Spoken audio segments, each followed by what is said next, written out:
thank you for coming tonight to this forum on housing. And I want to just read a little bit from the flyer that we put out.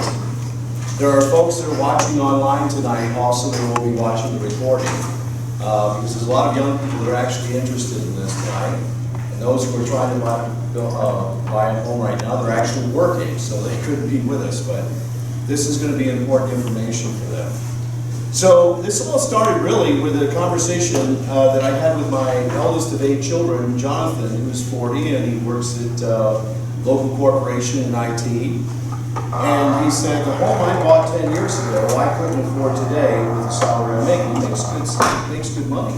But you know, his wife is home, and they're raising the 2 boys. And that got the wheels turning. I'm like, that doesn't make sense. Well, with the inflationary rates and with the also the interest rates currently, it's really making it a big reach for these kids to be able to buy the home. So then I started talking to some other young people who were saying the same thing. Then I started looking in Columbus to see what the legislature might be doing in regards to this. And lo and behold, in the Hannah News report, there was a announcement about a housing select committee. Now and I have been doing this for a while, and so have you. I thought, wait, there's no housing committee. It's a select committee that was launched late last year to deal with Ohio's housing crisis. You're going to hear some of the numbers tonight of how Ohio is way behind on structures that have been built, and we're way behind. In fact, one statistic is that there's, for every 100 families looking for a home right now, there's only 40 available in the state of Ohio, but the numbers are even worse than that. I would even say just a dwelling. It doesn't even have to be a single family home. It might be a condominium, apartment, whatever. So there is a housing crisis. Columbus is aware of it. So they launched this select committee, and they met with people in the industry, builders and bankers and some of the interested parties. They actually had a field meeting up in Cleveland to talk with some of the banks and some of the builders of what's going on. Jack's going to get into the details of this. As he's going to take us through the history, because it just got the wheels turning for me in curiosity. So I thought I'd reach out to my good friend Jack Boyle, who I knew spent 35 years in the home mortgage lending business and industry. And so I started asking him a series of questions one afternoon, and an hour and a half later, I said, this is tremendous material. We should have a forum. So what we have done, we actually did put out flyers to the local churches around here, and last week for some of the young people to join us tonight. Now they might be watching online, and I hope they are. We also put it out statewide in our email list as well.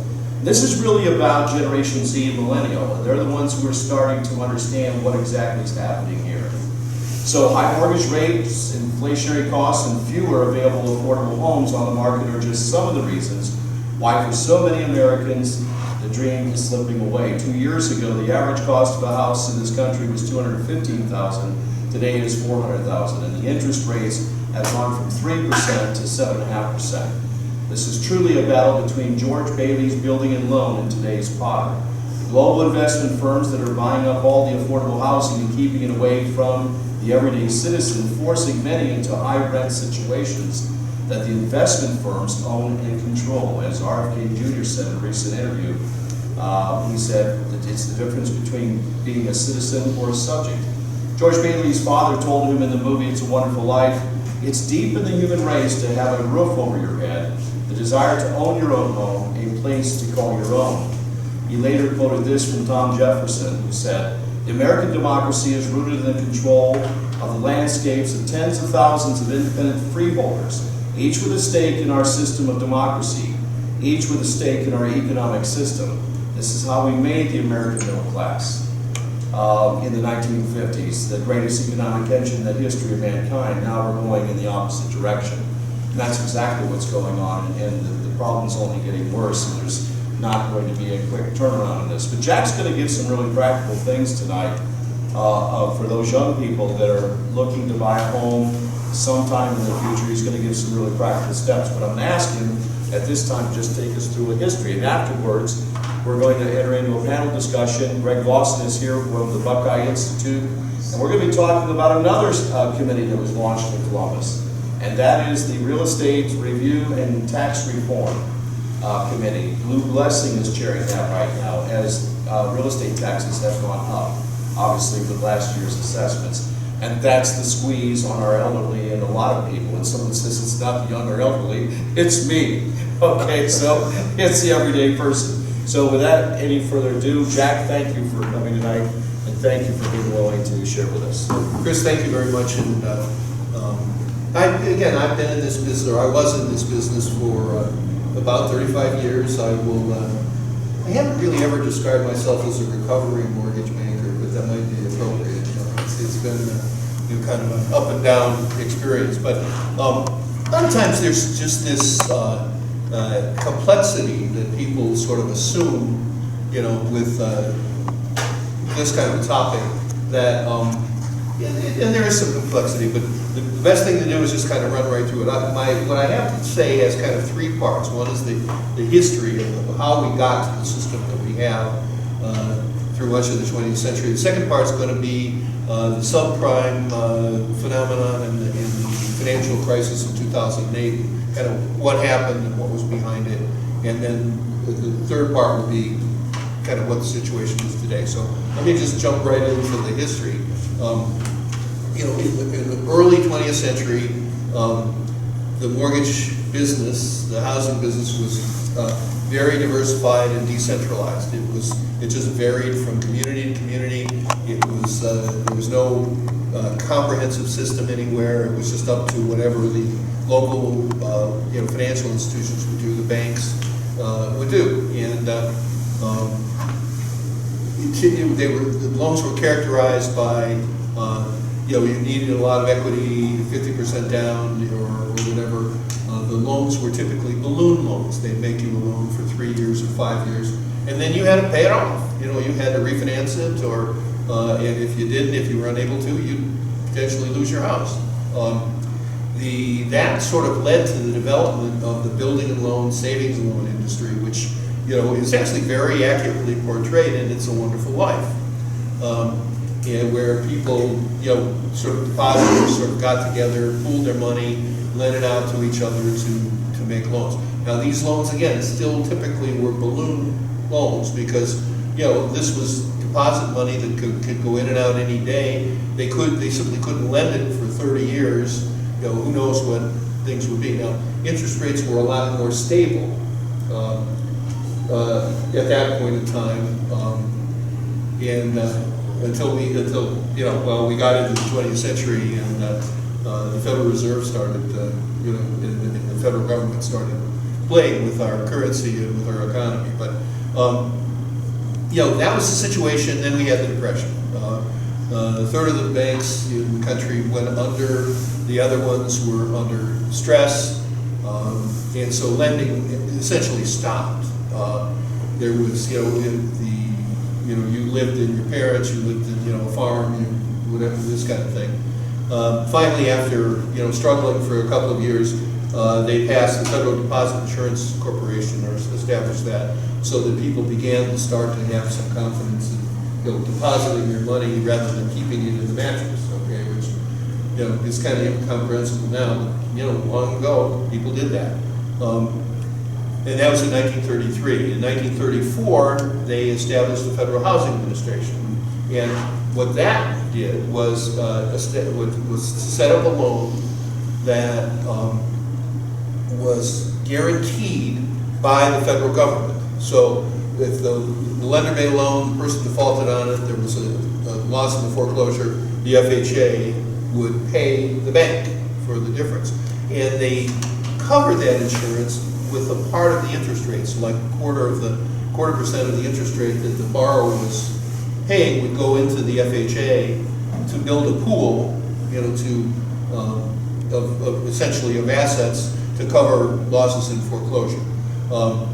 And also the loans under FHA were long-term fixed-rate loans, 30-year amortizing, which that was the first time that had ever come over. Now the problem with that is it was still the financial institution's money that was lent, and while they were being guaranteed that they wouldn't have a loss in foreclosure, they didn't have a lot of money, and they certainly didn't have a lot of long-term money. Certificates of deposits didn't come along for 40 years after that. But at least it started the idea of home ownership small down payments. 3% was the minimum down payment that you needed, and a loan that you would get that would, amortize over the life of the loan. You didn't have a balloon. That was 1934. In 1938, the Federal National Mortgage Association, better known as Fannie Mae, was started. And Fannie Mae did conventional loans. In other words, they were just private loans, as opposed to, they were not guaranteed by the government. And generally, they required 20% down.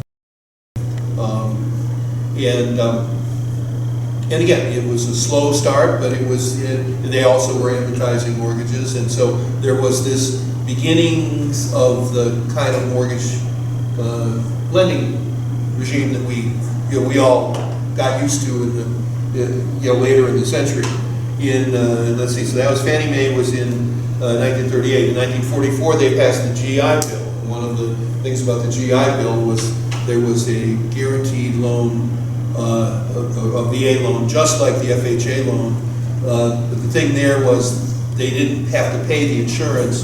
The government paid it for the veterans as a veterans benefit, and it also required no down payment. So with the VA loans, as compared to the FHA had 3% down, 0.25% or so insurance. The VA had nothing down, and the insurance was covered by the government. But still, these were guaranteed loans to the investor.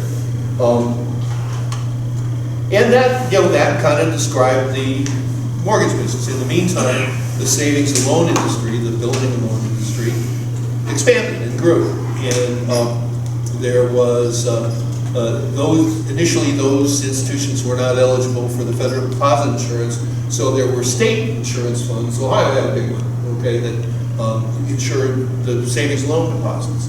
And those institutions were limited to basically making home mortgages. Those were the investments they did. And so, again, all of this was a very slow but gradual, rebuilding of the housing market and of the lending market that allowed, housing to begin to look like what it's come to look like today. In 1968, again, the market was being just limited by the fact that you couldn't raise enough money in deposits in institutions to fund the demand for mortgages. And so they passed a bill that created the Government National Mortgage Association, or Ginnie Mae. And Ginnie Mae existed to take the government-insured loans, so the FHA loans and VA loans, put them in a security that they could then sell to Wall Street. And that was a huge breakthrough, that all of a sudden life insurance companies, actually, once upon a time, life insurance companies had their own mortgage departments, because this in the 50s and 60s, because they wanted that kind of an asset. They needed it. They had long-term investments, and there wasn't any other way to get it. Once Ginnie Mae came along, they could simply go and buy the bond, the Ginnie Mae bond, and so they had $1 million kind of minimum size of securities. But they got to the point where they were tens of millions of dollars, as they were doing enough of these loans. So that was in 1968. The idea of a second, that's called the secondary market. The first market is where you borrow the money from the local institution. The secondary market is where that institution sells it to some other investor, a mutual fund or a pension fund or an insurance company. Jackie, is that where that got started, the secondary market? Yes. Right around there, 1968? Prior to that, there was a market where, especially savings and loans, would sell whole loan packages or participation packages. When I got into business, and it was in the 70s, that's what we were doing. We would have a play. We were in Cleveland, where there wasn't as much, it wasn't as hot a housing market, but we had a good deposit base, and we would call savings loans in Florida or in Texas or whatever, where there was a very hot housing market, and we would buy, typically the institution that made the loans in Florida would keep 5 or 10% of it. So if it was $1 million package of loans, the savings loan appeared would buy 900,000 of them, and the local institution would collect the payments and pay the money back. But that was a private market. It was very inefficient, very cumbersome. Ginnie Mae turned it into a security. In 1970, Freddie Mac was established, and the Federal Home Loan Mortgage Corporation, and it was essentially established to support the savings and loan industry to, again, begin a regular nationwide secondary market for loans that were made by the savings and loan industry. From there, there was a rapid development of what they call the mortgage-backed securities market, where Freddie Mac had what was called a PC, or participation certificate. Fannie Mae had an MBS, mortgage-backed security, and there was the Ginnie Mae, and those became very efficient. And one of the benefits of this whole system was it got standardized. So the underwriting standards for an FHA loan, or for a VA loan, or for Fannie Mae or Freddie Mac, when you came in and went to a lender to borrow in Wadsworth, Ohio, the rules were the same as if you were in Birmingham, Alabama, or New York City, or California. It all became standardized, the way they looked at the loan, the way they evaluated your income, evaluated your credit. And that was a huge improvement to the housing market. And it really contributed to, that post-war generation that came back and, created the baby boom generation. They all moved to the little, Cape Cod type houses and that kind of thing. This market and this financing system that developed really contributed to what we think of as the American dream of home ownership. It worked really well. Again, the benefits, there were no long-term amortizing loans, no balloon, national standards for both underwriting and appraising, evaluating the values of properties. And as a result, the percentage of home ownership in 1934 in the country was 44%. By 1972, it was 63%. So, and again, that was really the development, and that system still largely is the way it works today. Okay, there's standardized documents and underwriting standards. Now, then things began to further evolve. Okay, in 1977, Congress passed something called the Community Reinvestment Act, and at the time, that was basically used. The perception was there was a lot of racial discrimination in banking, and that banking services were not being provided by institutions in low-income areas and in minority communities, and so the CRA, Community Reinvestment Act, was passed, and for the first really decade, basically what it did was when a bank wanted to merge with another bank, or wanted to open a new office in this really great neighborhood, under the CRA they'd have to open an office in a less well-to-do neighborhood too, and have some balance. And and also there was a lot of discussion that in lending, lenders were guilty of what they called redlining. And redlining was essentially you put a red line all around the minority neighborhood and wouldn't make any loans inside the red line. Now I got into business at that time, and I never saw a map with a red line on it, and I never saw anybody talk about doing that. I'm sure there was unfair practices in lending. Okay, but the problem was people who have less economic means often, have less ability to make payments, maybe have credit problems, whatever. So was it racial, or was it, whatever, or what was the problem? Leave it to Congress. If they're gonna find a problem, and then they're gonna pass a bill to fix it, and they're gonna take credit for it. So that was kind of the beginning of, in my opinion, things sort of started going off the track. During the 80s, though, just the velocity of mortgage lending really increased, and so did the technology. Through the 80s and into the 90s, they developed credit scores. So back when I started in the 70s, person came in and applied for a mortgage, I would get a credit report, and I would go line by line. They have this credit card, they have that car loan, they have this student loan, they have whatever. They missed one payment on this. There was a whole long involved thing. Starting with the FICO, I can't remember what the initials of the company, but FICO scores came out in the early 90s, and it sort of had an algorithm that just did all that. And so you could, rather than spending all the time to go through getting all this detailed report, there are 3 credit repositories where all our credit information goes in, and they develop the score. The scores range from 350 on the low side to 850 on the high side, and 620 was about the minimum credit score that you needed to get, a regular, conventional, best available kind of loan. They also now have automated the appraisal standards too. That took a lot longer, but they did it. And we began to see, again, there was tons of demand for mortgage securities on the part of investors and medical needs. There were ways of structuring them so that if an investor wanted a 3-year investment, they could get a 3. If they wanted a 10-year investment, they could get a 10-year. And they sort of found a way to smooth out the bumps of people paying their loan off early or refinancing or whatever. So it became very efficient. And in fact, it was so efficient in what was called the conventional market. In the conventional market were Fannie Mae and Freddie Mac loans, which had high credit standards, high income standards, and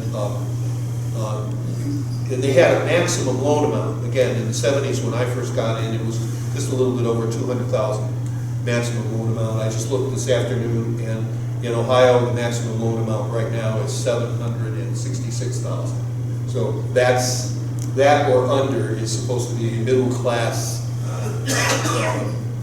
loan. And that seems pretty high to me, even. But they could buy that now. But there were lots of homes that were more expensive than that, and had mortgages that were bigger than that, and they were back to the same old. They were dependent on the lender's money, and so someone who was in the business, in the securities business, said, "Well, why don't we create our own private label mortgage-backed securities for these jumbo loans?" And it was a tremendous success. Investors loved the jumbo loans. Now, they didn't have the Fannie Mae and Freddie Mac guarantee, but the perception was that the U.S. housing market was absolutely the safest thing that you could possibly be in. The jumbo loans were the best credits and the best properties and the best whatever. So that market took off. And frankly, it went so well that they started, from getting to just be mortgage-backed securities, they began doing asset-backed securities. And so they did other things like credit cards and student loans and car loans. I mean, they had all kinds of securities that were backed by assets. And one of the markets that began where there was some need was for people who had bad credit, or people who had irregular income. They were self-employed. They couldn't just get a W-2 and show you, or people who didn't have a very good down payment or didn't whatever. And so they began making what they called subprime loans. And those loans had a higher interest rate because your credit wasn't good enough that you could qualify for the best interest rate, but you still, if you wanted to buy a house, you could. And so initially, subprime met a need in the market. Now, when the Clinton administration first came in 93, it occurred to some person there that they oversaw Fannie Mae and Freddie Mac, that it would be a benefit to the country to have Fannie Mae and Freddie Mac meet what they called affordable housing goals. And affordable housing was defined either as lower income or different, racial groups or whatever. And so when they first established the affordable housing goals for Fannie and Freddie, and I think it was in 93 or 94, they said that 3% of the loans that both of those institutions bought had to be affordable housing categories, which was okay. But then the next year it was like, well, if 3% was good, 6% would be better. And then it was if 6% was good, 20% would be better. And there was this just escalation to the point, and this was a bipartisan thing. I don't mean to, knock, Clinton, whatever. Under George W. Bush, in I think 2006, the affordable housing goals got to be 54%.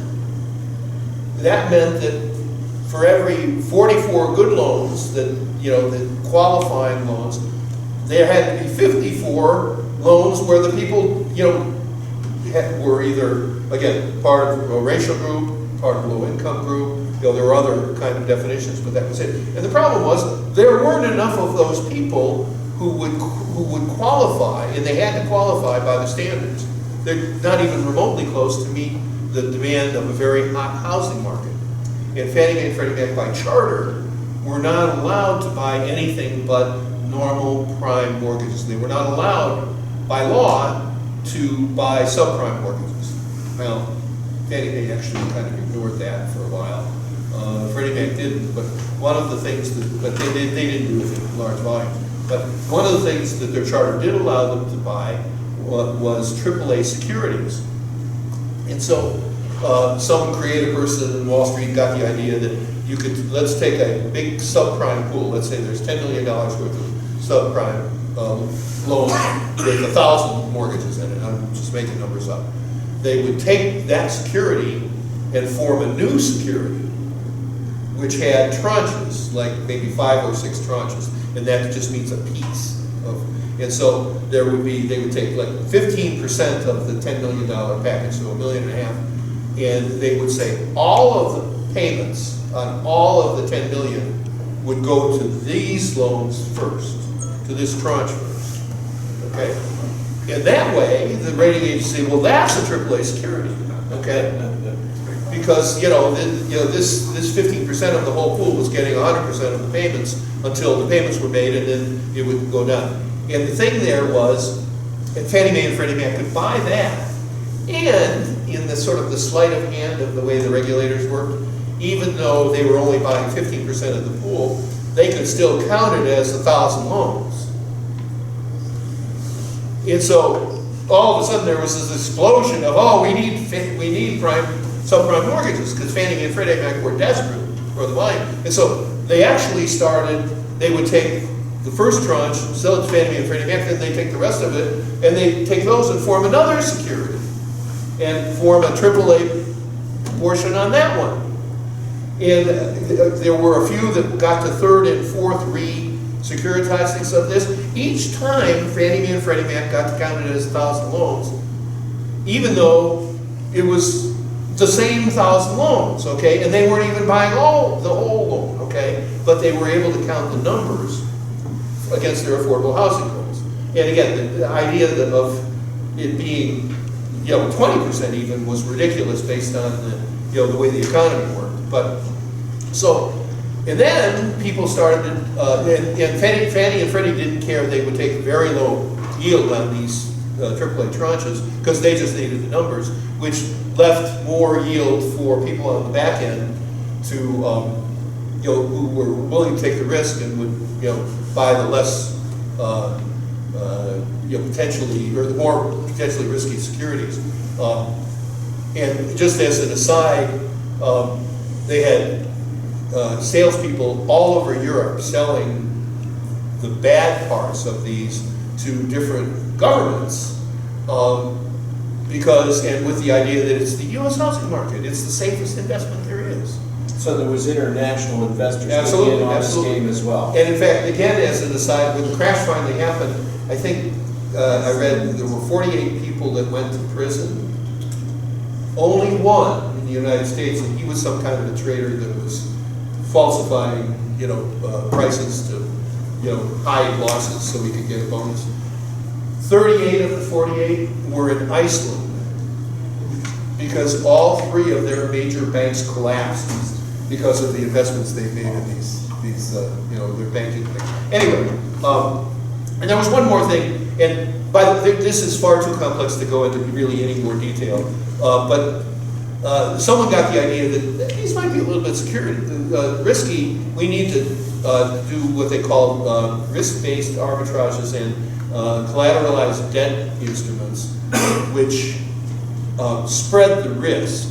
So for some yield, you could buy a little bit of the risk, and so one institution wasn't holding all of the risk of these bad securities. The problem was you could buy it as an investment. You didn't have to own the piece to buy the insurance. And it was the way I was described to me. It was a lot like everybody in the neighborhood was able to buy a fire insurance policy on Greg's house.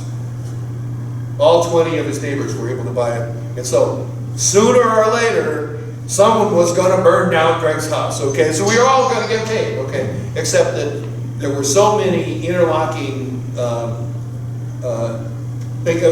was one more little complication after the Enron scandal in 2002, which was completely different. The SEC, Securities Exchange Administration, had promulgated a rule that financial institutions chartered in the United States had to mark-to-market everything in their portfolio every month. Now, mark-to-market, securities, you might buy a security now, and a year from now, it has a different price, but as long as it's in your, your asset liability match, you're okay from a cash flow basis. When everybody finally realized the subprime market was air, it collapsed. And so suddenly the subprime securities had a value of 0. And the result essentially was there was so much of this paper that had been spread and so many financial institutions that invested in it, that other people owned their stock and whatever, that suddenly every financial institution essentially in the United States that was chartered in the United States was technically insolvent. Everyone, all the banks, all the investments. So this is the 2008 crash. So that was the 2008 the crash. Housing market went bust. It included. Well, I want to say, at that time, in 2008, we had our offices across the county. And Medina was one of the hot real estate counties in the country for residential. We actually were renting from a group that builds single-family homes. And they did some commercial and some residential. It was like a morgue in that building. Okay, when this all went down. Right. And of course, remember the bailout in Washington, and John McCain was running against Barack Obama and all that in the presidential year 2008. So I remember it very well. But it really never recovered. The group that I was renting from at the time, of no names please, they left the residential building aspect altogether. They went into commercial only. They weren't alone.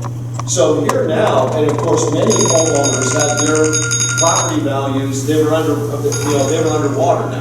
Right. So pick it up from there, Jack, and take us to the next step, because we want to get to the Q&A.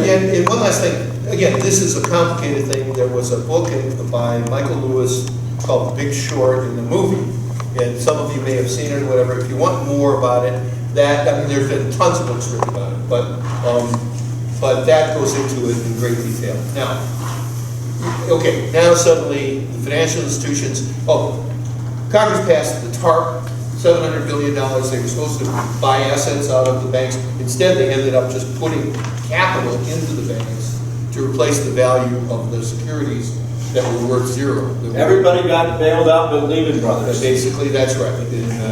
That's another story, okay? And Fannie Mae and Freddie Mac were taken over by the government. They had been, although they were what they call government-sponsored entities, they were New York Stock Exchange listed companies. The government took them over. And the problem was the subprime loans that were made, there was lots of research done, and there was, for the prime mortgages, essentially, even in the worst of economies, there were no losses. There was enough insurance between, FHA insurance, the VA guarantee, the insurance that Fannie Mae and Freddie Mac, they charged roughly 0.25%, out of the interest rate to build their pools to cover the prime mortgage. There's never really been any significant industry losses in that. In the subprime, model said that there would be about a 15% principal loss. And years after, that's what it turned out to be.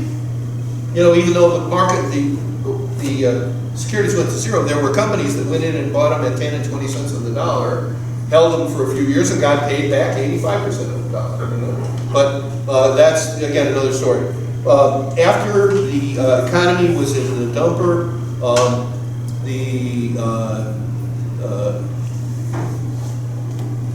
Obama administration came in, and if you remember, they were talking about it was the weakest recovery after an economic downturn ever in American history, and they were saying we would have 1% GDP growth was the new normal. That's what we were going to have, and I just was reading a thing in those years, the decade after the 2008 crash, because builders were out of business, lenders were out of business. There was a whole huge inventory of properties in Florida, especially Las Vegas was terrible.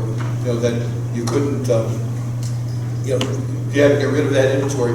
They're saying that in that decade after that, the housing industry built 5.5 million less units than we actually needed to support our population growth and our family growth. And we're still working that out today. And in fact, it didn't really change, frankly, until the Obama administration was over. We had 3 good years, and then COVID came along.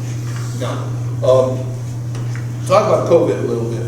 Okay, we still have the same industry, the same Fannie Mae and Freddie Mac and Ginnie Mae. There still are the same need for these securities. They're very marketable.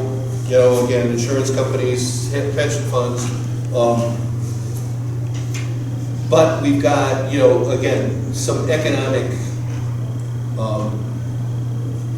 just hurdles that we had a very hard time working through, in the years after the 8 crisis. Then we get to COVID, and again, we had 3 great years. All this interest rates were down. The economy was booming again, and then we get to COVID. They shut the government down, and they, raised $1 trillion to pay people because they couldn't go to work because the economy was shut down. Then, they started opening up again, except there was, some states opened up quickly, others they never really shut down, other states wouldn't open up for years, and so they kept giving people money, and unfortunately, a lot of people who could have gone back to work were used to not working and were getting money. And so during the Obama administration, after the housing collapse, the government, raised just a whole bunch of money, and we used to call it printing money. Now it's just an electronic thing that the Fed does. There's no actual printing involved. But in the Obama administration, that money basically stayed in the financial industry, and so it didn't really get out into the economy. And it was there to support these financial institutions that were under trouble. And the symptom, the way you knew that inflation was happening was the stock market went crazy. And it went crazy because there was nothing else to do with the money. Now it didn't get into the consumer economy. It was, I had people saying, "Oh, Obama's the best president in the world. My stock doubled." It's like, well, no. Your company's probably worth about the same. It's just that your dollars are only worth half as much. So it takes twice as many dollars to buy the same company. You think it went up, it doubled. No, it didn't. Maybe it went up a little bit, but it was the dollars not worth as much. Well, during COVID, now suddenly this money is out in the economy, and it is suddenly causing actual consumer inflation. People will tell you that inflation is so complicated, it's the supply chain, it's government contracts, it's labor, it's this, and it's not. It's very simple. Inflation is too many dollars chasing too few goods. That's all it is. And, during the Trump administration, at one point, there's a billboard on 77 as you drive into Cleveland. It says the national debt, and it was like 16 trillion going to 17 trillion. It's over 30 trillion now. I mean, just in 5 years or whatever. World War II numbers, Yeah, so in terms of debt, that's been added. That's good. And so, so that's what we're facing. And again, in another kind of correlated issue is that money. You know, the people who got it, who were sitting at home day trading and playing video games, you know, soon spent it, and it got into the banking system and into the investment system, and those people didn't have anything to do with it. The economy wasn't good, the stock market was way overvalued, whatever, and so someone had the bright idea, well, there's still one asset that's largely, you know, out there, and that is homes. And so there are three major funds. There's a company, Blackstone, there's a couple of others that have been buying up single-family homes.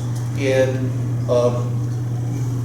by and large, that has been constant. The states that have had it most are Georgia, Florida, and Texas. It hasn't been in huge volume in Ohio yet. And in fact, there's a chart in here, a map that shows. Turn that in your handout to this. The percentage of investor ownership. Now, this map is all investors, including multifamily and that kind of thing. So it isn't directly the same, but you can see, even though it's more concentrated in the south and the southwest, we're right in the middle. We're not. It's not like we're, you know, okay. It's actually kind of funny that it's the northern states and the northeast. And I haven't really done the research. I think they have some tax issues that make it more difficult for investors to own homes in that area. But and so just for example, you know, again, I had said that in 1934, the home ownership rate, you know, in the country was 44%. In 72, it was 63%. In 2005, it was 67%. And in 2020, it was down to 63%. And it hasn't budged from that. So, Okay, we're going to turn a corner here. All right. Thank you for that history, and appreciate you doing all this study on that. It is in your handout, and it's also available on the Ohio Christian Alliance website. You can actually print that out. Jack's notes tonight of what he's just taken us through. Now I'm going to include at this point Greg Loss of the Buckeye Institute, who's going to talk about, because where that brings you up to is the investment firms that are buying up all these residential properties all across the country. And it is BlackRock, Blackstone, State Street, Fidelity. These are some of the investment groups that are buying them up. In fact, last year, 23% of all single-family homes were bought by investment groups. And what they're doing is they're turning around for rentals. They're basically high rentals. And so this is the investment, which is very interesting because BlackRock, you might get those two confused, and it was Mr. Lawson who straightened me out. BlackRock and Blackstone used to be together. They're two separate companies. Blackstone is mostly real estate investment now. There was a news story just last week that their New York tower that they bought in 2014 for $605 million, they had to sell for $185 million. They took a $400 million bath on that loss. This is indicative of what's happening in commercial properties. If you go down to Columbus, we know that those towers are empty after COVID, and it's like after the riots and after COVID, the cities are just depleted, and the real estate commercial property is imploding. No wonder these investment groups want to go and buy these homes in which these kids are entitled to be able to get their home, but not with these interest rates and not being able to have to compete against BlackRock, Blackstone, and State Street and all them, the investment firms. Now look, you know, again, we try to get some of those folks here, and we, you know, it did pique the interest of some. In fact, the youngest of 8 was the least political in our family of anybody. She's more of an artsy, educational person. But when I sent her the flyer on this, she said, "Thank you for caring about something that my generation is dealing with." So her boyfriend, who is an engineer at Firestone, he makes good money. He barely got into a basic residential home over there in Ellen, a bedroom community of Akron. This is the market today. And so these kids are gonna pay attention. I sent it out to these churches locally and all that, that they would talk to their young people and send them over here tonight. Hopefully they're watching online. All we can do is send out the notice and then provide the information. Jack, thank you for the research on all this. We're going to also mix this discussion now with real estate tax.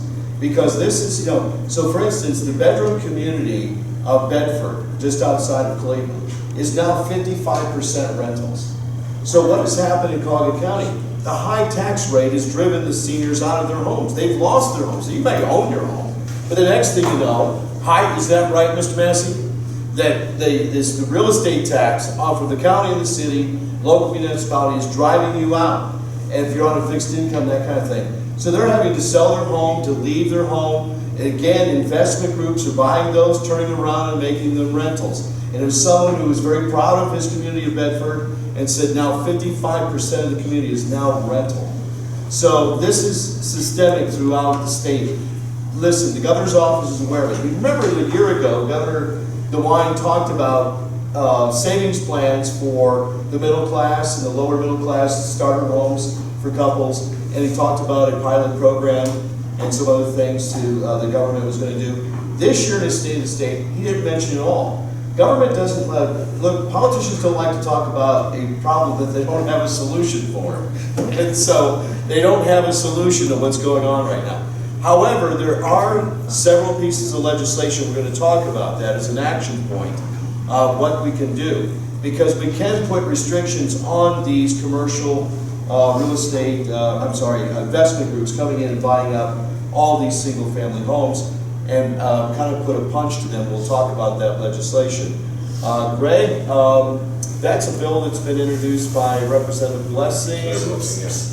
Tell us a little bit about this. It's Senate Bill 76? Well, yeah, what it does, tries to look at the market concentration of properties within a geographic region and figure out who's owning a lot of it. So there is a lot of legislation dealing with property taxes, because there's a combination of things that are going on here, because property taxes are obviously interrelated, all we've been talking about, and there's some other factors that are also influential in that. But on this particular package, it's basically saying, hey, we're going to say we don't want so much market concentration because that's maybe not a monopoly. And obviously, a monopoly is if you have one entity owning everything, but it could lend itself to more of what they call an oligopoly, which is a small number, as opposed to a full, more market-based situation where you have free-flowing competition between folks. So that's obviously one of the big concerns that's there, is to look at what this concentration is and push back. Now, I'm not sure that I'll be honest, there's a lot of interesting things going on at the State House these days, so I'm not sure if there's any legislation on very many issues passing this particular calendar year, not necessarily related to the underlying policy issues, but related to broader-based political issues that are going on. But I think that what's happening, we're going to see with this kind of legislation, with conversations about property taxes, a joint committee looking at property taxes. There's a number of efforts to look at how do we improve housing prices and what do we do about housing. Some of those are essentially subsidy-based programs being bandied around a lot. There's some other things that I'll talk about too that I think can increase some of the housing supply, because part of it is absolutely what we're talking about here, but there's also housing supply issues, partly because there's the bottoming out away of the non-recovery that's happened in those intervening years. I think COVID hits, and that kind of creates a problem. That's a little more commercial than residential. It created a problem. But now, what's ironic is we have labor force problems. We don't have enough people in the workforce. We don't have enough people with the talent to build things anymore. And so the people that are out there, the trades, skilled trades, things like that, we don't have enough people building houses. And so, for instance, after the crash in 2008, when a lot of these builders went out of business or they stopped building residential, they lost all those tradesmen. And it takes time to get new tradesmen back up to, people to know how to swing a hammer. Well, we got to get away from this 4-year thing. I mean, part of the problem is that we've been telling people, young people, for decades, that the only ticket to a middle-class life is a 4-year degree. So what we've essentially said is, don't go into the trades almost. I mean, there's almost an explicit policy for decades that it's all kind of poo-pooed trades, and we're talking, obviously, construction trades, we're talking welders, we're talking electricians, plumbers, all those kind of things. But would you need all of those kind of people to ultimately construct new housing and put all the infrastructure into the new housing. We've told people not to do it, so we don't have enough people coming into the market for that labor. And I'll tell you, you've been kind of alluding to this area with Central Ohio. Central Ohio is becoming this, there is growth in Central Ohio. There is construction in Central Ohio, not enough on the residential side. You've got major economic development projects that are actually sucking up a lot of the labor to build things like, you probably all heard about the new Intel plant. Well, the Intel plant is one of the biggest, potentially one of the largest semiconductor manufacturing plants in the world. And it's a very complicated process to build that, but they're sucking in labor from other parts of the state. And if you're sucking in labor there, it makes it harder because people are going down to Columbus to work. And it also then means that if you're going to keep somebody here to build stuff here, you got to pay them more because they can make more money down there because there's such demand and they're pulling people in from other parts of the state, or in some cases from other states as well. So because of that, that is part of the inflationary cost too, because if you don't have enough labor, you're going to pay more to work and incentivize people to get in. So you've got labor cost increases, you've got construction, the goods, because of inflation, too much money chasing too few goods, but because of inflation, it rolls over, it kind of cascades into a whole bunch of different areas. And so you see inflation in the cost of construction materials, which means it's more expensive to build houses, which makes it harder for developers and home builders to do that. We have a number of, this pre-exists, or predates, I should say, some of the other things we've been talking about, but we have ongoing zoning and restrictions and things like that. We have in Ohio a particularly complicated local government system. I literally had an electrician the other day at my house on Friday because I had to get new panels stuck in my house, and we have a city had to come in for the inspection.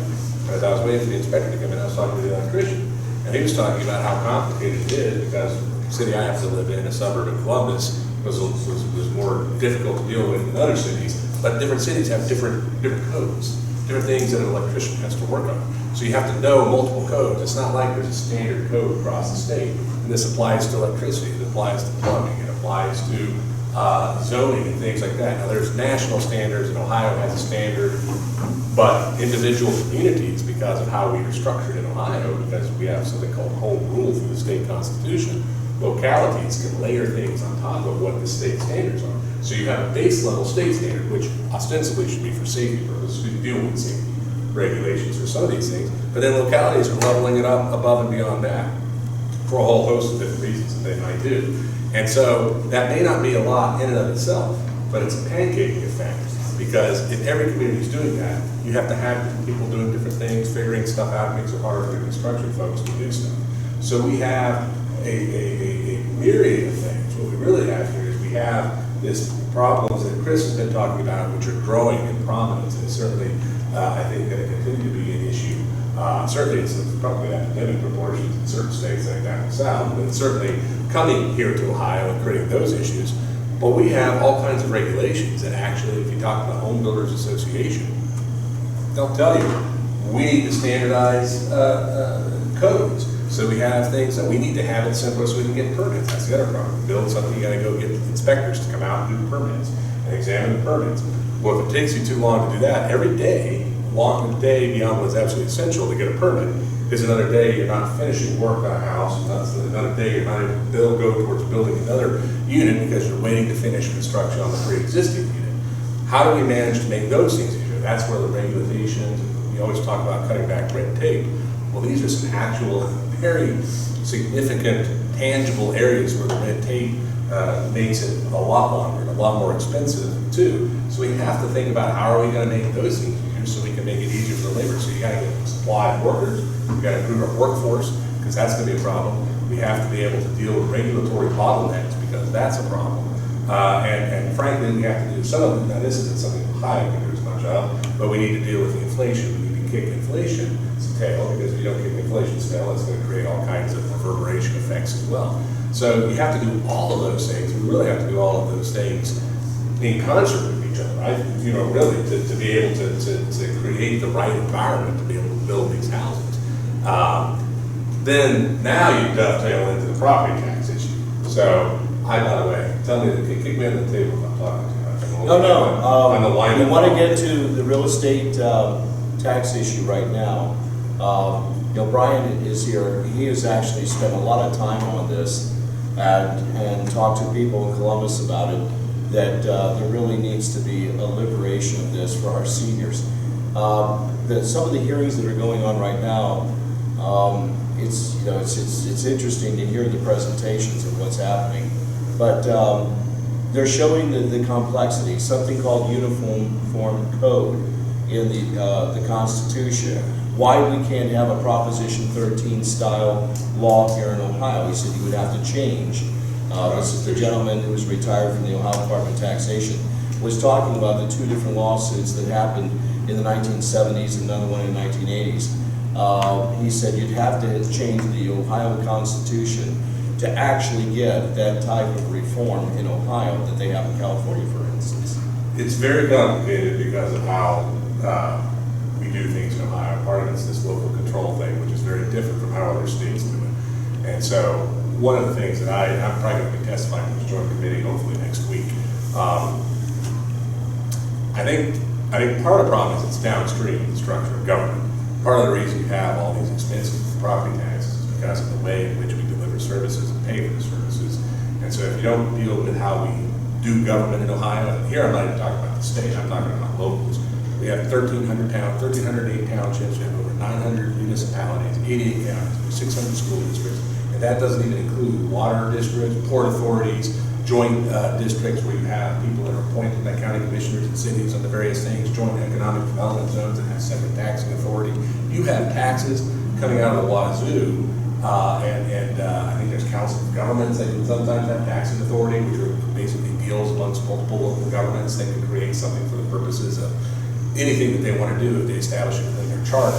So this stuff is extremely difficult, and it is effectively, I talk a lot about the layering effect of things, and that's the case. We have layers and layers and layers that have been built up over decade after decade after decade. It's not any, I would say, one thing that's the problem in Ohio. It's how all of it happens. And the problem, of course, is that when you're talking in Columbus, it's hard to get their hands around this because it's diffuse. It's very, very difficult because it impacts different jurisdictions at different levels. School funding is a very complicated thing, and it has to do with property values. And then they've got the issue, and I can see on that what Brian was bringing out, you've got the inside millage versus outside millage. You've got what they call a 20 mil floor. It's how different levies are done. Different levies are structured differently. You've got levies that set a new millage rate. So the mills is basically the amount of, it's basically a percentage of the cost of what the property value is. It's tax, basically the tax rate. And so there's a limit that you're supposed to have, and everybody's to get a piece of. All these local governments locally can get a piece of what's called inside millage, so it's up to 10 mils on the property. Everything else is voted on outside of that. It does have to get voted on. So most of your property tax bill is because of outside millage. But when you do renewal levies, this gets into all, well, I won't go into all of that. If somebody wants to ask you specific questions, but there's new money, which is like a new millage. There's renewals, which aren't new. Well, why don't you give us the definition of a renewal levy or a replacement levy? So, and the legislation that's been introduced which is a good one. To do away with which one? Replacement levy. Replacement levy. I actually forget the bill number off the top of my head, but they just passed it actually. So the goal is, so if you have a new levy, say I want 2 more bills, that's new money that will be applied to the property value that you now have. So it's basically an increased tax. There's things called renewal levies, and renewal levies basically raise the same amount of money over that jurisdiction. Now there can be some shifting around amongst properties of how that is calculated, but the aggregate amount of dollars raised from that renewal levy cannot exceed the amount of dollars that were raised when the first levy was passed. And then there's something called a replacement levy. So what happens in Ohio, because of what's called House Bill 920, which was passed in the 70s, which was kind of the effort to do something like the California thing, Prop 13. Prop 13 in California. But because of some of the constitutional provisions, it doesn't work nearly as cleanly. So what it does is it reduces it. So as your property value goes up, it caps how much more tax can be generated on increased value without it being voted on by the people.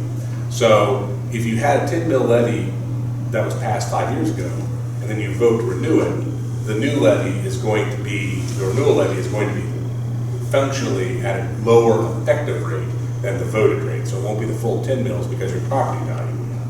So the actual tax rate is lower functionally because it's raising only the same amount of money. Whereas if you do a replacement levy, what it does is it resets the actual voted levy or the effective millage at the voted levy. So when you replace a 10 mil levy, it'll be 10 mils on the new values of your property when it goes up, as opposed to maybe it's only 7.5 mils after 10 years if you're just doing renewal. So a replacement is functionally a tax increase. So new money, now the problem with replacements are they're much more, most people don't understand that. I don't think that the state, the government, the local bodies do a very good job. By the way, the legislation is called House Bill 344, and it's a bill that would eliminate replacement levies. And I think that's a good bill. I testified in favor largely at the State House because replacement levies confuse people.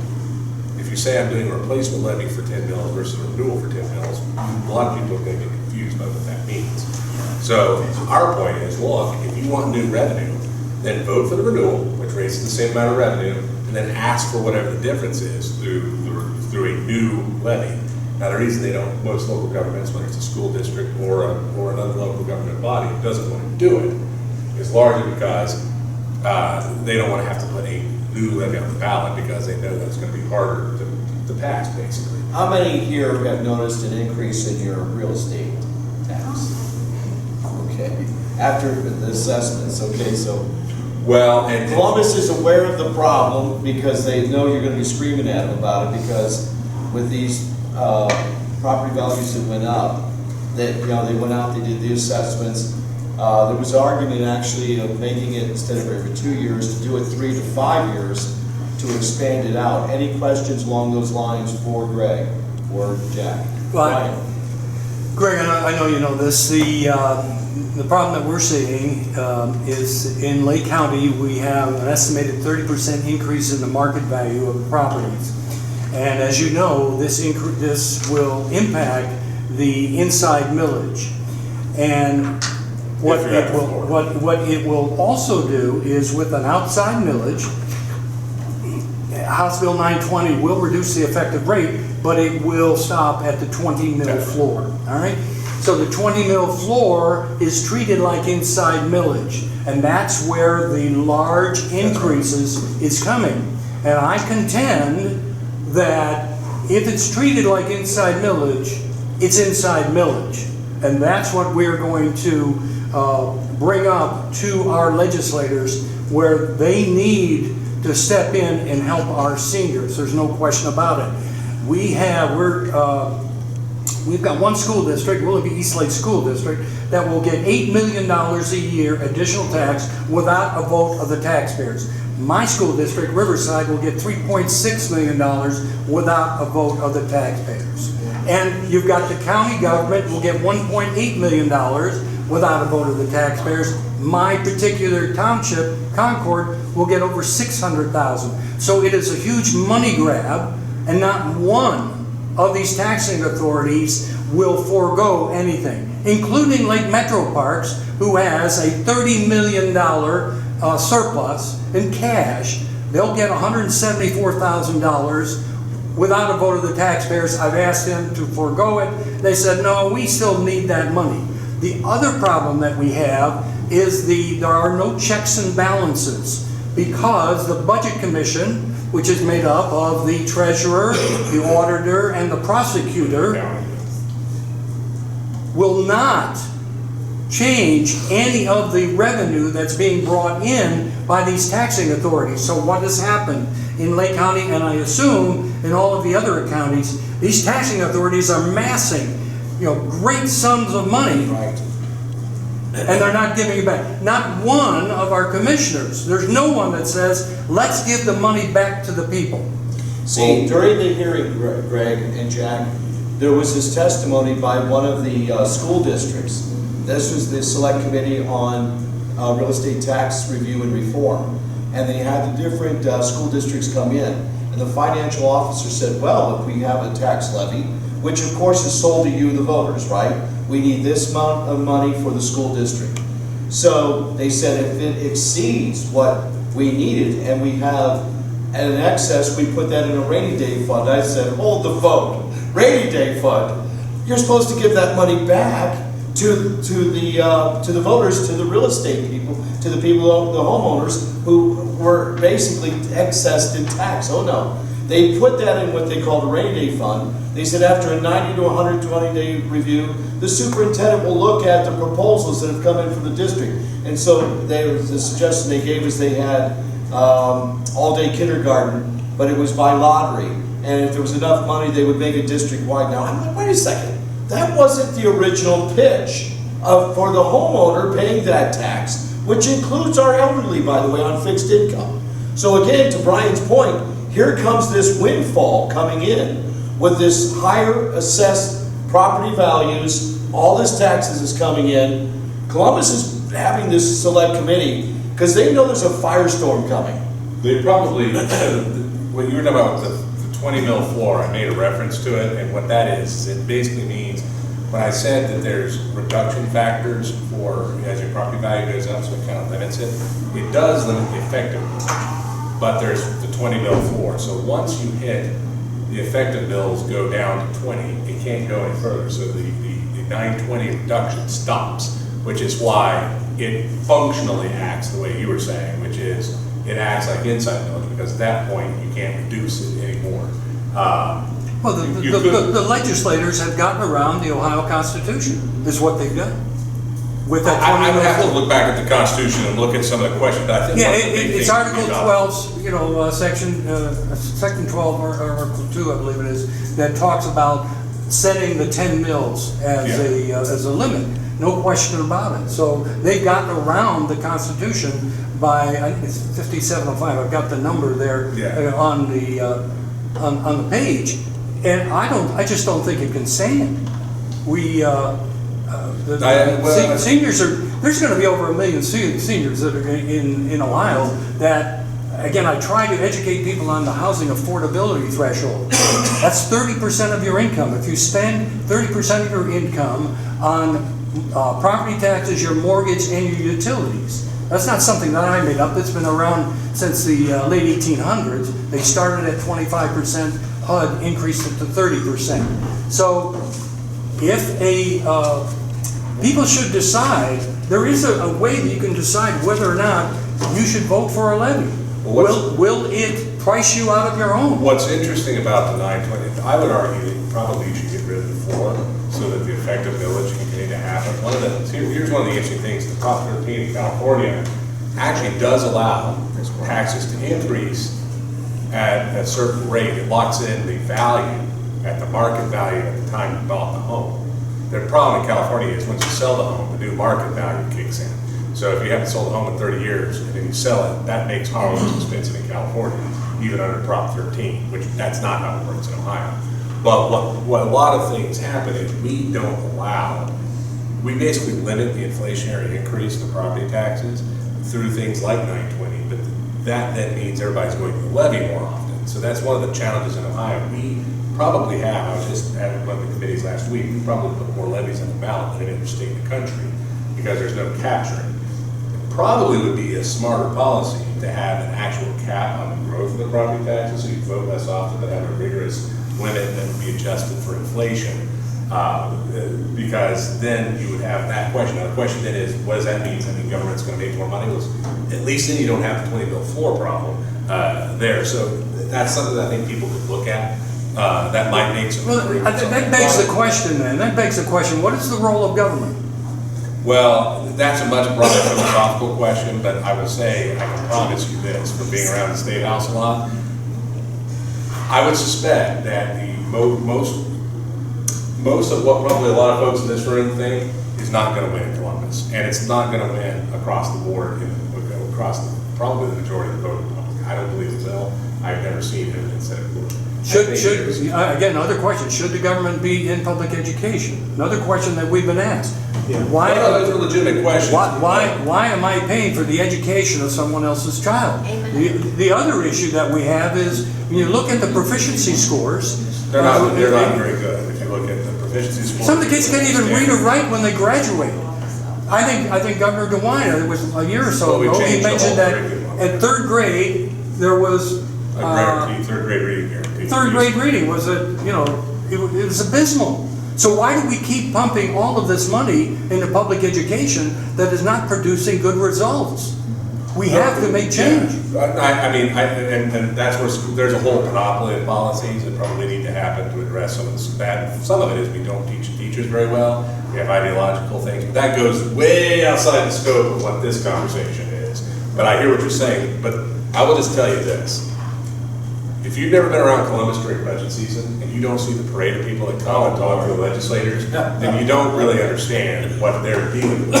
And I hear that they're going to come back and hear, but I'm just telling you, you will not win the argument. Some of those, we can have a philosophical discussion about it, but it really doesn't matter because at the end of the day, those will not win in Columbus. I promise you. Is that because of the teachers union, the influence of the teachers union that has on our legislators? Well, that may have some of it, but I will tell you this, I just don't think you win in the ballot box with it overall. I don't believe it. I mean, you might win in certain districts, in certain areas. We'll see in 20. But I don't know that you win overall. So my suggestion has always been, let's get to the core, which is the structure of government, because in a certain sense what we have to do is figure out how to limit the growth of the property taxes. How do we deal with how government is spending the money and how many layers of government we have and how it's being delivered. Because to me, this is all downstream. Taxes are being spent to do certain services that we have to do. And I'll tell you this, if we have another recession, we might be able to have some of these conversations. But I hate to say this, but the only way you're going to get big reform is when there be a recession and people will suffer. Because that's when reform happens. So we have to hit bottom, is what you're saying. It'll happen. We have to hit Yeah. bottom. We have to. I mean, I hate to be Debbie Downer, but I've never seen any evidence So when we of it get happening otherwise. so when we get kicked out of our house or we can't put food on the table, then the legislators will say, "Gee, maybe." Well, we they're starting to need freak out right now because of the things that we've been talking about. Well, that's And I right. think that's So why they're I starting. would that encourage conversation. everyone, we're putting out the links to these hearings. So you don't have to go to Columbus. You can watch online, and you can actually watch it. You just say, well, I can't watch it live, I'm working during the day. You can watch it at night. We'll send out the link, and then when you get home at your leisure, you can watch the committee hearing. And then you can even speed through to the sections you want to hear. So there was, again, fascinating information like about this rainy day fund. We've always heard of the state having a rainy day fund. There's a local school district having a rainy day fund with your money in excess of what they promised originally. This is what we need. We don't need more, just that. Wow. But when more came in, now they've got other projects that they want to do with it. And But it's- they never asked you about that. Now, this is the other thing. This is where the structure of government is a problem. And I think that the focal point is, Senate Bill 5. Remember Senate Bill 5 over a decade ago, 2011, the issue of reform of our public sector collective bargaining in Ohio? Does everybody remember that? And it went down in defeat. By the way, let me just say this. Had Senate Bill 5 happened, we'd be in a much better place today. Because that would have allowed local governments to control their biggest costs. 70% of your costs of government is labor. And collective bargaining increases, by definition, labor costs way above what it would probably be in the private sector. That's just a fact. That it's teacher unions, yes, but it's other public workers too. It's not just the teachers unions. The voting public in Ohio voted 2-1 to put that down. So the reform that would have helped deal with all the issues, some of the issues that we're talking about right now, was voted down by the Ohio public by an overwhelming vote. So the reality is, including police and fire. well, it was, and that was an unwise decision. And that was a stupid political thing to do. But I So if they exempted that, they would have passed. probably that's true, and that's why they screwed up royally, because Wisconsin was successful, actually, in largely doing the same thing because they exempted police found out they're as expensive. Anyway, that's a whole other conversation. The reason I bring that up is that was a structural change to how we do government that would have actually made a big difference, could have impacted the costs that we're seeing that are embedded in all layers of government. And the voting public voted it down. And it didn't just vote it down by a little bit, they voted it down by an incredible margin. So the problem we have is the reforms we need to do are tough reforms that are painful for people to do. And if left to their own devices, people probably, until things get really bad, people are gonna have a hard time voting for it.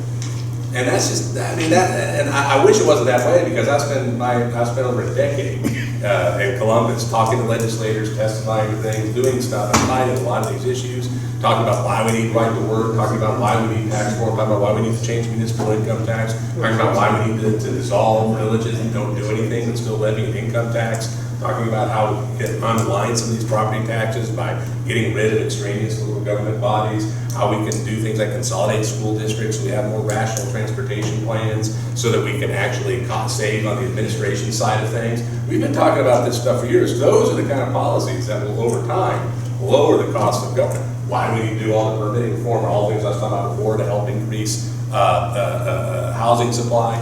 Those are the policies. Now, some of them are hotter topics than others in Columbus and all, and some of them aren't real hot and are kind of make people's eyes glaze over when you're trying to testify, about it. When is your hearing that you're going to testify before? Well, I'm hoping it's next week. I can't say for sure. Whatever, it's the next hearing. It'll be the next property tax committee. Well, we want to send that link out. Again, that is the Real Estate Tax Review and Reform Committee. Greg will be testifying before the committee. Question?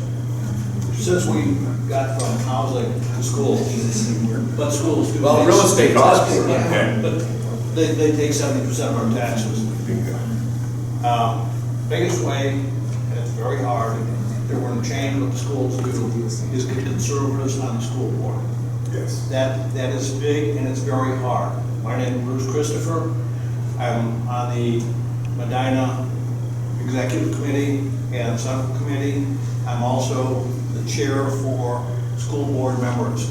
We need 25 or 26 new school board, their seats are going to be open this next election. We have to be looking now, since we're talking about this, we have to be looking and seeking new school board members to change the dynamics that are there, because otherwise the teachers union is going to just force people in. Okay. So I agree, but I'm gonna put two things. Chris knows on the sunny side, Mr. Sunnyside, right, Chris?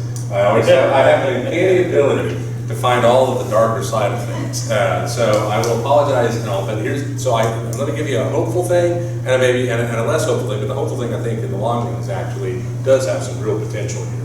School choice. School choice is the future.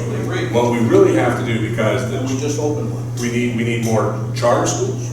We need more, we obviously universalize vouchers in Ohio. We need to be able to expand on that. I think there's some other innovations and policy we can do. But the more we do of that, because at the end of the day, I agree with you, but I will tell you, I've watched this too many times. I was a candidate in my private capacity once. You will maybe win a majority on a school board for a cycle or two, and then the local teacher union-backed candidates will lose. And voters are getting mad and they make a change. They vote to make a change. And they think that when they get that school board in their hands, oh, we're going to make all the difference in the world. And they might for like 1 year or 2 years. And then what happens is all the people who still have their snout in the trough are going to continue to stay there, and they're going to endorse the next round of candidates. And then they'll get the majority back, and then they'll isolate the reformers. And eventually the reformers will either lose re-election or become irrelevant because they don't have the majority anymore. That's right. And that happens time and time and time and time again. And so school choice undermines that in a different way by empowering money following the student into other alternative forms. I agree with you totally, Steve, but I want to, and this is. But please get people to do things. I'm just saying we need to do a multi-track We've plan. got 51.5 million students in public schools, so we have to, but Oh, yes. using what you talk about, Hillsdale just opened a school in Copley. And. The Hillsdale curriculum, You know yeah. what they won't tell him, Hillsdale will. They tried to buy a school, well, they looked at like 30 different sites, but they tried to buy. Weren't they? They tried to buy a school in Berea, wouldn't sell it to them. Tried to buy a school, a couple schools in North Royal, burn them down, wouldn't sell it to them. Rexville wouldn't sell it to them, Medina wouldn't sell it to them. And you know what? They would have paid those people $2 million. Do they ever tell that to the taxpayers? No. Oh, Well, It's the competition coming in. Mary, you had a question. Well, I just want to say, I live in Stowe, and they're planning on building 4 new schools and maybe 5. Can you imagine that? What's your population? I don't know what the population is, but I can see. 37,000. How are you going to stay? How are your How am I students- how many afford to students stay do you in have? Stowe? Well, You gotta be kidding. 5,000 or 6,000, I believe. It's a big, you're one of the ones that are going up because most school We're districts, going down. that's So the point, What's right? happening in Stoke in the last 12 Yeah, years, that's what I thought. the enrollment's declining. Yeah. And there is there's more housing and population, but what's happening is those folks that are fed up with the school boards and the schools, they're fleeing to the private schools. They're choosing, especially after COVID, homeschool. So what's happening is instead of running for school board, they're just leaving. Because they're not gonna fight that fight long term. Because what happens is, and you see this, whether it be your city council, your school board, when you get 80 residents sitting there in front of you, you had all the best intentions when you walked into that room. And when those 80 people are yelling and screaming at you, all of a sudden, I don't wanna be the bad guy. And even though they're conservative out here, very few people have the ability to sit up there in a crowd and still be conservative. You know what's interesting? To tell you something fascinating, so you're gonna do all this, private raising tax and stuff like that to pay for these new buildings, building bonds and stuff like that. What's really kind of funny, and I mean it in a more ironic sense, because it's really not funny, it's actually pretty nasty, is if a school district in Ohio lost every single student, every single one, they would not get any state dollars, but they'd still get all the local dollars too. They could literally have an empty building and pay for electricity and pay staff to not teach any kids because there's no restraint. Now that's a constitutional problem. To change that, if eventually we have enough students leaving the public system, whether it's through options like school choice, which I think is happening, and homeschooling, which I think is important, and to some extent, we're just not having enough kids. There's a demographic reality that's happening too. We got to do something about that, but that's probably still a ways away. So, you made a comment earlier about charter schools. The concept is good. But what's happened in the city of Akron and other places, what they've done, the charter schools have to accept everybody. Yes. So all the Trump kids get kicked out of the local schools, the public schools. And what you turn the charter schools into in many cases is a place for all the troubled kids to go. So the teachers that want to go there, and I can tell you one in the middle of it, very seldom meets their academic goals. And they're That's a whole constant. other issue. Yeah, but that's the thing. So But they can be closed, interestingly enough. That is the one thing about public charter. We're way far afield from property taxes, but charter schools can be closed if you hit poor metrics. Of course, we all know public school districts cannot be, which is one of the things. Yeah, and my point isn't to close charter schools. No, it's a challenge. My that they're point here to is get- that there needs to be legislation that would prevent, look, you can't expel somebody and have them move to a charter school.